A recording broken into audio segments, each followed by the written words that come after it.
Guys, good morning, good afternoon, good evening, depending on when I post and when you watch.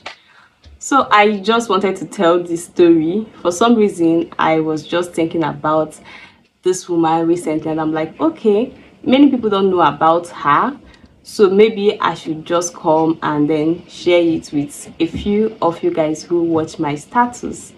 So today I want to talk about the only female king in Igboland and the only female warrant chief in colonial history, basically. And this lady is Ahebi Ugbabe. She's from my place. She's from Enugu State. She's from Enugu Ezike. She's from Omida. And her story is not as popular as I think it should be. There are some very historic stories that happened in Igboland that are not very popular, and we don't get to know about them. We don't get to know about our heritage. This woman's story is very, very interesting. So for me, my encounter with Ahebi was, I've heard the name before, but I didn't know the meaning of the name or where the name came from or anything until in my final year, and I think it was Dr. Chidi or Nana that talked about her in class, but they just breezed about her. And then I had to browse, research, and I saw that a biography has been done on her by Chinua Achebe's daughter. She did it when she was doing her PhD. That was what her body of work for her PhD. So I had to search for the biography. I got it and I read it, and it was very intriguing what this woman was able to do as at the time she lived. She lived in the early 90s, like she died in 1948, so it's been a very long time. And this is basically her story. So Ahebi was born in Enugu Ezike. She was born in Umida, where her parents are from. And her father was basically not even an average man. He was poor. He had debts and he was owing a lot of persons. And by the time the whole thing became very complicated and for him to pay, they were told that he had to marry his daughter to the gods. That's the way he can clear off all the mess he has made in the community. So Ahebi had to become the deity's wife. So her mom refused. I think her mom is from Monado. If you're from Nsukka, you basically know some of the names of these places that I'm calling. So her mom is from Monado, so she was taken to her mother's place because her mom didn't want her daughter to marry a deity and the rest of it. But the whole thing kept lingering and she ran away. This is a very young girl. She ran to Kogi. Kogi is a neighboring state to Enugu State and is very close to Enugu Ezike. So this was where Ahebi ran. And to be able to survive at that young age, running away from home, going to a place that didn't speak your language, didn't have your culture, you knew nobody there, she had to do things to survive. So Ahebi became a prostitute in Kogi. Yes, she was into prostitution. That was how she was able to fend for herself. And from there, she was able to learn the language. She also learned Pidgin English. Yes, so she learned Pidgin English. And this was around the time the white men had come to Kogi State.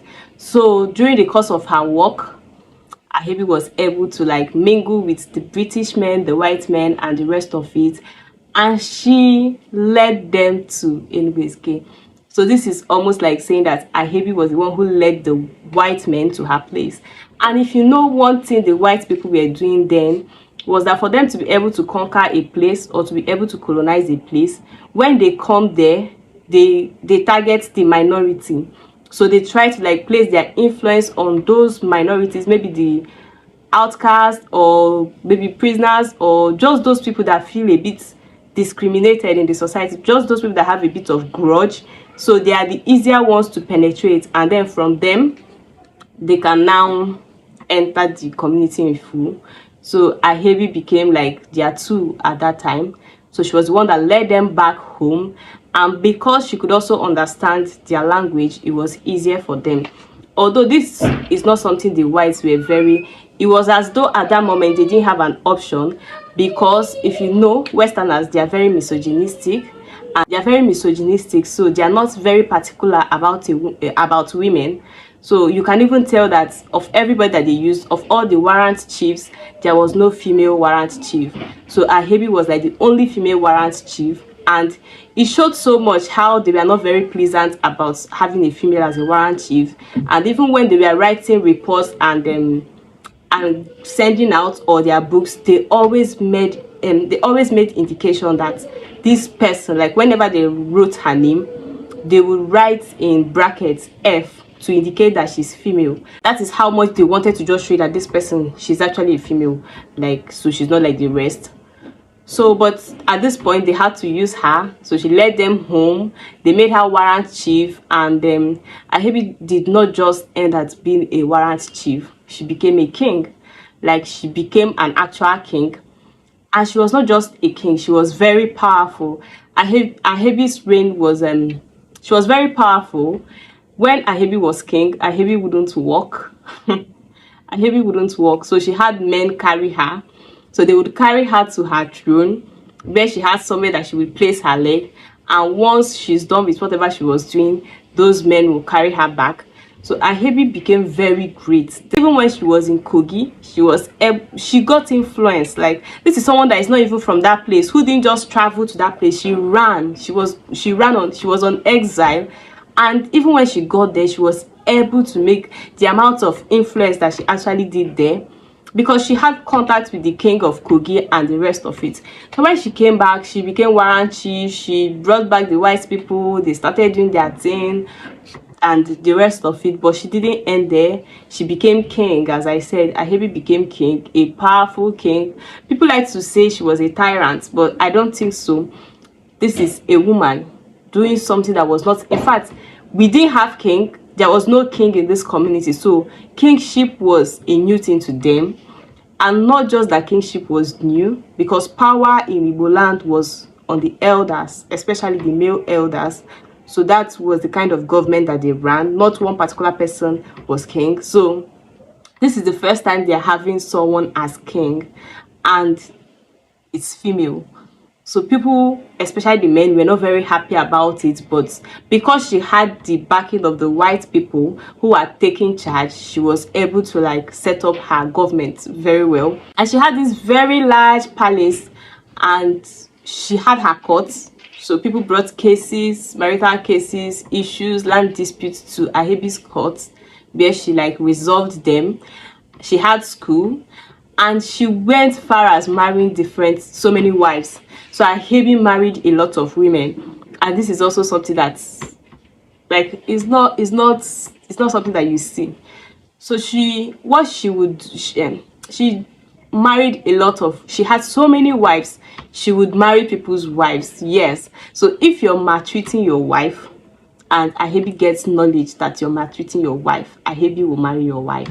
Ahebi will marry your wife and set up a house for her in her compound, in her palace. The woman would have.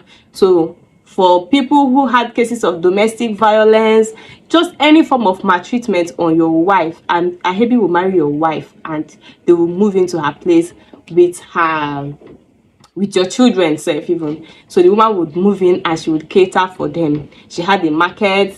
There were just so many things. She was running a full-time government, and people were not exactly happy, especially the men, but you could not really do anything because of the backing that she had. So but Ahebi had a fall. Yes, Ahebi had a fall, and that was when Ahebi decided to wear a masquerade. Now in Igboland, masquerades are for men. Masquerades are for men to the extent that some masquerades, women are not even supposed to see them. So some masquerades are not just for men to wear, but for men to watch. So when this masquerade is passing a woman, you're supposed to cover your face. Now imagine a woman wearing a masquerade.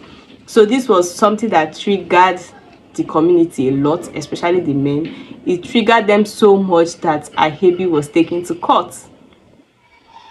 Yes, they sent Ahebi to court. And at the time that this had happened, the white men had established so much in the community, and they didn't really need Ahebi's help. So after the whole court issue had gone through, Ahebi lost. So the men won. She lost. The white men ruled against her, and she was very confident that they were going to rule in her favor, but they didn't rule in her favor. So she lost the case, and that threw her off. That affected her power in the community. That didn't stop her, but she didn't exert the same power as she normally would do. And then it got to the point that Ahebi felt that if she dies, people are not going to give her a befitting burial. People are not going to bury her. Her funeral is not going to be as it would have been, because she had lost some of her place. She had lost some of she had lost her power, and she didn't have as much support as she had before, and it was almost like her time was over, her reign was over. And she felt that if I die tomorrow, these people will not even bury me the way I want to be buried. So Ahebi had her funeral while she was still alive. Yes, she wanted to give herself the funeral that she knows that she cannot get. So she had an idea of how she wanted her funeral to be, and she already knew that because these people were no longer in her side, because she didn't have as much power as before, because she didn't have as much support and love as she earlier had, when she dies, people might just bury her. So Ahebi had her own funeral while she was still alive, which was like a 1 week event or so. So that was like basically the end of her reign. But this is how she made history. She made history as the only female colonial. She made history as the only female warrant chief in colonial history, and the only female king in Igboland. Yes, there might have been some things that Ahebi got wrong, but there were messages that she was trying to pass, and it was simply that you as a woman, you're capable. Like, you don't have any shortcoming. You have the skill, you have the talent, you have the power, you have the intelligence, you have everything it takes. And she wanted to prove it, that she's not stoppable. You can't stop her because she's female. You can't stop her because she's a woman. And she was trying to pass these little messages as far back as in the 40s, as far back as when this was when colonialism was just coming. So you can just imagine how, I wouldn't even say backwards, but you can tell how things were back then. And she already had this message to pass to women of her age, and even to the younger generation. So these are stories that we need to tell more. These are stories that as women we need to know, we need to share to ourselves, to our daughters, to our sisters, because it tells us of our own abilities. It tells us of our strengths. It tells us of what we can do, and that we should not keep on diminishing ourselves. We should not keep on seeing ourselves as being less, or as being unable to do some certain things because we are female. No. And I found this story very inspiring and very interesting, and I just decided to share it in case you've not heard it. I'll see if this video is posted and I'll share with you guys. But I have so many errands to run. Now, when I think about it like this, I'm like, where do I start from? And I'm using 15 minutes to make a video. Well, I hope you enjoyed this story. If you'd like more of this, well, I hope you enjoyed this story, and if you like more of this, I don't mind bringing it to you guys.